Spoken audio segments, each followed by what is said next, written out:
Et bonjour les Gémeaux, je reviens pour ce tirage pour les 2 prochaines semaines intemporelles, signe solaire, lunaire, ascendant. Hop, on va mettre les cartes directement et puis on va voir ce qui se passe. Alors, les petits Gémeaux, c'est parti. Les amis, on va voir un petit peu ce que les cartes pourront nous raconter. N'hésitez pas à aller voir vos horoscopes pour l'année 2026. J'ai fait pour le signe, pour les signes astro-chinois, l'astrologie traditionnelle, on va dire. Donc ça c'est dans la barre d'information. Et vous avez aussi toutes les infos pour me retrouver et rejoindre ma communauté privée où je partage d'autres genres de contenus, plus axés développement personnel et énergétique. Et on va finir avec la carte. Qu'est-ce qu'il nous dit ? Non, ça me saoule. Il me sort les mêmes cartes. Alors attendez, on va la laisser sortir. D'habitude, je prends un peu au pif et je me laisse porter. Là, on va laisser la carte sauter. Ok, merci. Merci, merci là-haut. Hop. On a l'absence d'amour de soi provoque des conduites auto-agressives évidentes. L'amour de soi vous permet d'accepter vos failles et vos défauts avec indulgence. Vous autorise à vous accorder une importance sans repousser vos imperfections. Ok, amour de soi, c'est dans les tuyaux. Situé au centre du corps, vos émotions font le lien entre le physique et le psychique, l'action et la réflexion. On est sur de la créativité. Ok, on est un petit peu sur une espèce de forme de constipation émotionnelle, pour dire les choses simplement. Vous avez beaucoup de mal à aller au contact des émotions et on dirait que y a l'option aussi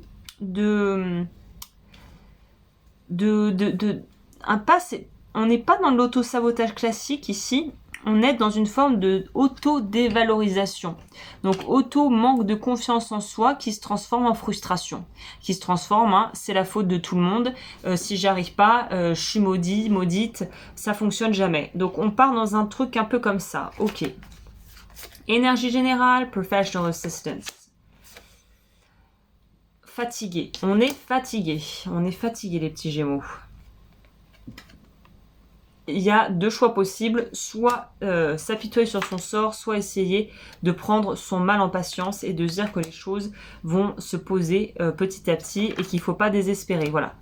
C'est vraiment le truc typique après la pluie, le beau temps. Vous arrivez un peu là dans une période bout du rouleau, bout du Rolls.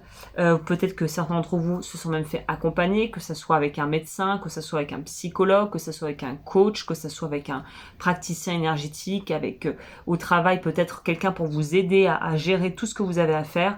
On sent une grande fatigue. L'énergie actuelle est plutôt à la fatigue et à l'envie de pouvoir souffler un peu. Le challenge, c'est quoi ? Friends and colleagues, les amis, le 9 de coupe, le trèfle. Alors, ce qui arrive en challenge, c'est plutôt quelque chose que je verrai de très bon augure parce qu'on nous parle de rencontres fortuites. Mais c'est dans le challenge parce que vous êtes dans un état d'esprit actuel qui ne se prête pas forcément à vouloir beaucoup sortir, voir du monde.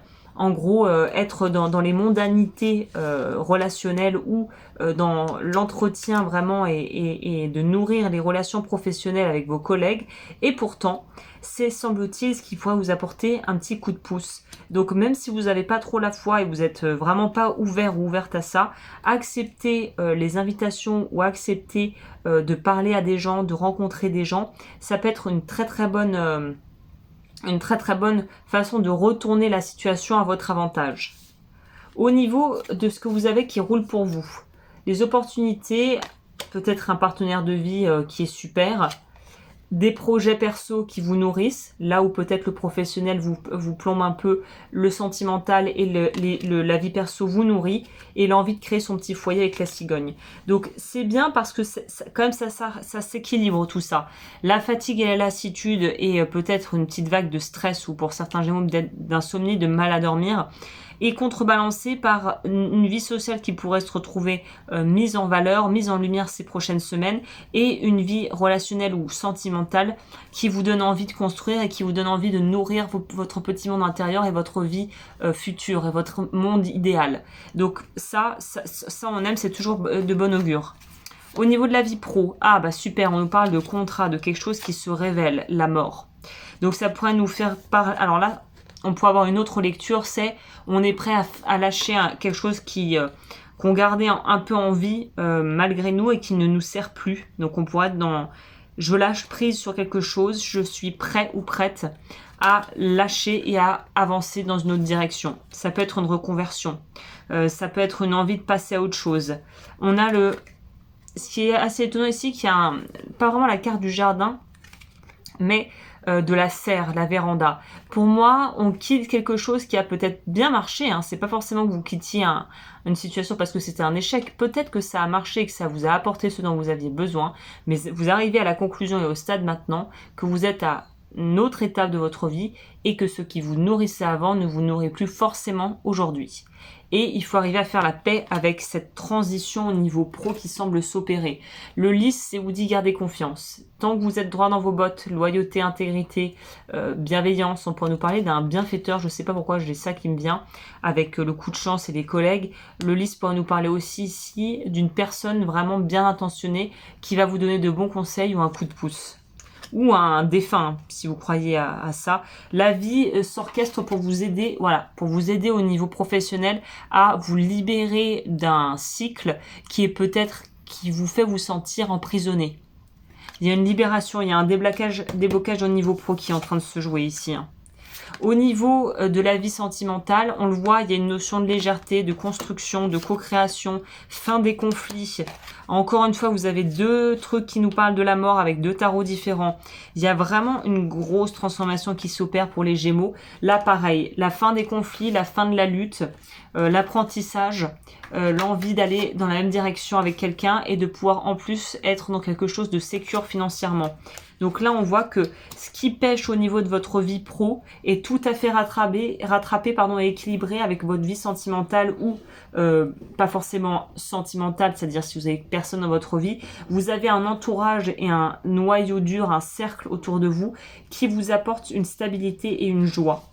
La carte de la mort ici est aussi symbolique et en plus avec le livre, on en finit avec les cachotteries, avec le flou. Il y a peut-être des discussions qui vont s'opérer. On est sur quelque chose où on est très transparent, très honnête et les autres font de même à notre égard. Donc ce qui est bien, c'est qu'on sait exactement dans quoi on se lance au niveau sentimental ou au niveau relationnel. C'est très transparent, c'est très clair et c'est très aussi dans une communication simple, dans une communication qui n'est pas finalement très émotionnelle, très émotive. On est sur des choses où on est sur du pratique et vous faites ce que vous faites le mieux, c'est-à-dire transmettre vos idées avec une certaine distance émotionnelle. Et là, ça va jouer en votre faveur sur le plan perso et sentimental.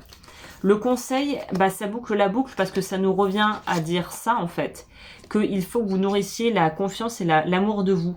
L'amour de soi vous permet d'accepter vos failles et vos défauts avec indulgence, vous autorise à vous accorder une importance sans repousser vos imperfections. C'est accepter le bon et le moins bon et ne plus se juger en fait par rapport à ça. Le 10 de bâton aussi, c'est j'arrête de porter. Si c'est trop lourd pour moi, j'arrête en fait. J'arrête de m'épuiser, de m'échiner à vouloir tout porter. Il y a des choses qu'il va falloir lâcher, je pense, pour vous. On le sent d'ailleurs très bien dans la vie pro. La carte du jardin est sortie. C'est marrant que je l'ai mentionné juste avant. Le jardin, c'est moi, je suis au centre. Les gens gravitent autour. Et en fait, c'est moi qui vais décider quand est-ce que j'ai envie de partir de ce jardin. Parce que moi, il y a une idée ici. Je veux m'extraire de ce jardin. Vous êtes ici. Vous avez envie d'aller vers d'autres horizons, d'essayer d'autres choses et ça passe par déjà accepter où vous êtes dans le jardin et pouvoir en fait, un peu comme le labyrinthe de l'esprit, de la psyché, c'est pouvoir vous sortir de là en ayant des gens autour de vous qui peuvent vous aider. Mais tant que vous ne demandez pas d'aide et vous ne contactez pas, que vous ne prenez pas contact et que vous n'allez pas vers les autres et vers la vie, vers l'extérieur, vous restez planté ici à pas pouvoir bouger. Donc il y a une notion de propulsion vers l'extérieur, de sortir d'une zone de connu avec des gens très bienveillants autour de vous qui vont vous aider dans cette direction. Je vais prendre un petit truc conseil parce que celles-là, elles sont quand même généralement assez limpides. La confiance. Croyez en vous-même et en ce que l'univers vous réserve. Moi, j'ai une notion, alors que vous soyez croyant ou pas, là n'est pas la question. Tout ce que je peux vous préconiser qui pourra, à mon avis, aider, c'est de faire confiance à la vie et de demander à la vie qu'elle vous montre le chemin. qu'elle vous donne peut-être des signes ou des personnes ou des discussions ou des informations claires pour pouvoir avancer le plus sereinement possible. N'accordez pas trop facilement votre confiance aux autres. Lorsqu'une porte se ferme, une autre s'ouvre. Je pense qu'on est plutôt là-dedans. Il y a un truc qui est en train de symboliquement ou même officiellement se fermer dans votre life. Il faut accepter la fin du cycle. Parce que plus vous allez résister, plus il va y avoir de la résistance, plus ça va être dur en fait. Donc là, il y a une notion aussi de lâcher prise sur le résultat. Et j'ai l'impression que tout est très vie professionnelle ici. Il y a un truc où il faut que vous acceptiez la fin ou la transformation d'une situation vers autre chose qui n'est peut-être pas ce que vous aviez envisagé ou ce que vous aviez en tête, mais qui semble nécessaire et plus que bénéfique ici. Voilà. Eh bien écoute, j'espère que ça t'a plu. Si c'est le cas, n'hésite pas à rejoindre ma communauté privée. Le lien est dans la barre d'infos et voir ce que je propose si tu veux aller plus loin. Et je te dis à très vite pour de nouvelles vidéos.